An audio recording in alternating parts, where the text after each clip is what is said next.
10,000 का बिल आपने 500 रुपये पे किया और फिर भी आपका कर्ज बढ़ गया, कैसे? So today we will understand minimum due in credit cards, एक हिडन कॉस्ट जो सिंपल लगता है लेकिन लॉन्ग टर्म में काफ़ी महंगा पड़ता है। मिनिमम ड्यू का मतलब होता है टोटल बिल का एक छोटा सा हिस्सा, जनरली अराउंड 5%।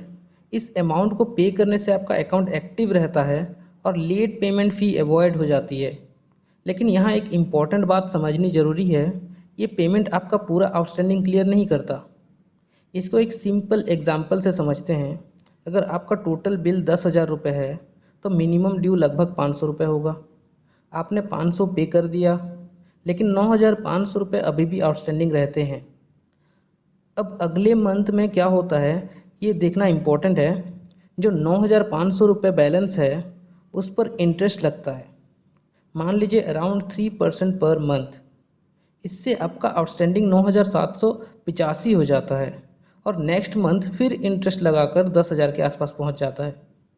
यानी पेमेंट करने के बाद भी बैलेंस बढ़ने लगता है।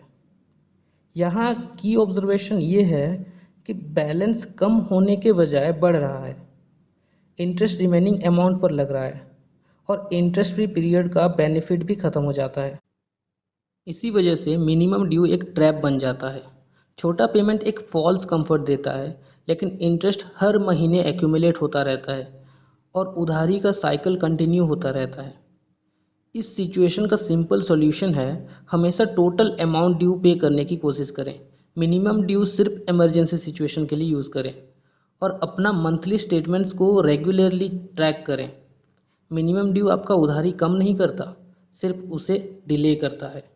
अगर वीडियो अच्छा लगे तो लाइक शेयर एंड सब्सक्राइब जरूर करें। Thank you.